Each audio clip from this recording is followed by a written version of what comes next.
Ռուսաստանի Դաշնության նախագահ Վլադիմիր Պուտինի հետ տեղի է ունեցել աշխատանքային ճաշ, որտեղ բարձր մակարդակով եւ բարեկամաբար քննարկվել են մի շարք հարցեր։ Չի եղել կուլիսային հանդիպում։ Այս մասին կառավարության նիստից հետո լրագրողների հետ զրույցում հայտնեց վարչապետ Նիկոլ Փաշինյանը։ Վարչապետը վստահեցրեց, որ Պուտինի հետ կայացած հանդիպումը եւ բանակցությունները հաջող են անցել, եւ ընդդիմության շահարկումները, թե սա Հայաստանի Հանրապետության վարչապետի եւ Ռուսաստանի նախագահի միջև դեմ արդեն վերջին հանդիպումն էր, իրականությանը չի համապատասխանում։ Ընդգծեց Փաշինյանը եւ հավելեց, որ Պուտինի հետ բարձր մակարդակի հանդիպում են պայմանավորվել հունիսի երկրորդ կեսին։ Վարչապետը հակադարձելով ընդդիմությանը նշեց, որ Ռուսաստանի նախագահի հետ տեղի ունեցած բաց եւ հրապարակային խոսակցության ընթացքում ոչ մի արտառոց եւ նոր բան տեղի չի ունեցել։ Հղում անելով նախկինում իմ առած հայտարարություններին, ներկայումս Հայաստան-Ռուսաստան հարաբերությունները գտնվում են կառուցողական տրանսֆորմացիայի փուլում, եւ ես այդ process-ը գնահատում եմ դրական,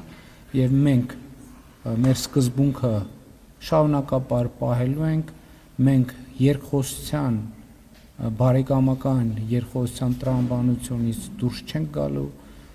եւ շարունակելու ենք այդ ճանապարհով։ Վարչապետը խոսելով ԵԱՏՄ Հայաստան եւ Հայաստան-Եվրամիություն հարաբերությունների մասին ընդգծեց, որ այդ կառույցների հետ քաղաքականությունները համատեղվելու են եւ երբ կա անհամատեղելիության շրջան, Հայաստանի քաղաքացիների հետ համապատասխան որոշումներ կկայացվեն։ Փաշինյանն անդրադարձ կատարեց նաև երկաթուղու կոնցեսիոն կառավարումը Ռուսաստանից վերցնելու հնարավորությանն ու երրորդ երկրի, այդ թվում Ղազախստանին հանձնելու հեռանկարին, որի արտգործնախարարը ժամանել է Հայաստան։ Ռուսաստանի թիկունքում որևէ բան չենք պատրաստվում անել եւ ի հեճուկս Ռուսաստանի Դաշնության համենայն դեպս այս փուլում, քանի դեռ երկխոսության հնարավորությունները լայն են եւ բաց են, մենք շարունակելու ենք աշխատանքը, իսկ Ղազախստանը օգոստոսից ի վեր չի թաքցրել իր հետաքրքրությունը թրիփի վերաբերյալ, ինչ կարող է նրանց հետաքրքրել։ Սա միջազգային հաղորդակցության նոր ուղի է բացվում եւ գիտեք, որ Ղազախստանը միջազգային տրանսպորտային ոլորտի խոշոր խաղացողներից է, խոշոր դերակատարներից է։ Նիկոլ Փաշինյանը նշեց, թե մարդիկ ուզում են հասկանալ Թրամփի երթուղին ինչ հնարավորություններ է բացելու, որպեսզի իրենք էլ իրենց հաճախորդներին առաջարկեն ճանապարհներով անցման տարբերակներ։ Փաշինյանը հավելեց, Աստանան կարող է նաև ներդրումային հնարավորություններ ունենալ, որոնք կարող են լինել եւ Հայաստանում եւ Ադրբեջանում։ Հաջորդի վարչապետն անդրադարձ կատարեց նաև նոր սահմանադրության ընդունմանը։ Պատասխանելով հարցին, թե քննարկվում է արդյոք դրա իրականացումը խորհրդարանի միջոցով, ընդգծեց, որ նոր սահմանադրության ընդունման միայն մեկ տարբերակ կա՝ համաժողովրդական հանրաքվեն։ Այսօրվա գործող սահմանադրությամբ է, որ խորհրդարանը որոշակի հոդվածներում կարող է փոփոխություններ անել։ Եվ հիմա կոնցեպտուալ ընդհանրապես վեճ կա, քննարկում կա, այդ թվում մեր թիմի ներսում, թե ընդհանրապես խորհրդարանին պետք է արդյոք վերապահել սահմանադրության որևէ հոդվածում փոփոխություն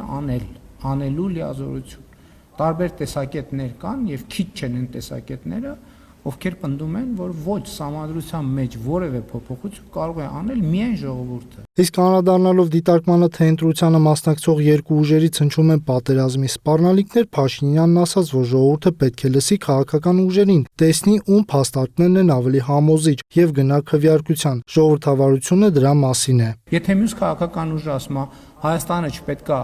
բավարարվի 29743 քառակուսի կիլոմետրով, ինչ է նշանակում։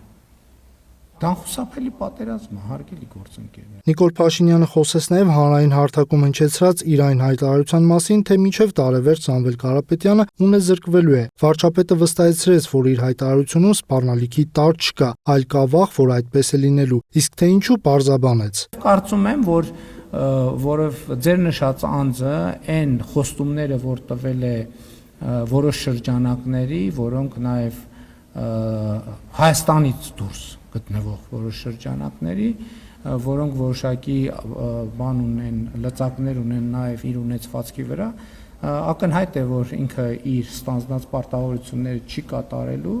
Եվ ակնհայտ է, որ այդ ամբողջ ունեցվածքը իր ձեռքից վերցվել։ Նիկոլ Փաշինյանն անդրադարձավ նաև ռուս տարբեր պաշտոնյաների եւ վերլուծաբանների հնչեցրած հայտարարություններին, որոնք վերաբերում են հայ-ռուսական տնտեսական հարաբերությունների վատ թարացմանը եւ մասնավորապես Ռուսաստանից ներկրվող բնական գազի գնի բարձրացման հնարավորությանը։ Վարչապետը հիշեցրել է, Հայաստանը Ռուսաստանի հետ ունի երկարաժամկետ պայմանագրեր, գազի գնի բարձրացման որևէ հիմք չկա։ Նրա խոսքով երկու սուբյեկտ չեն կարող իրար հետ հարաբերվել այն տրամաբանությամբ, որ կողմերից մեկը մտածի, որ մյուսը խախտելու է բոլոր պայմանավորվածությունները։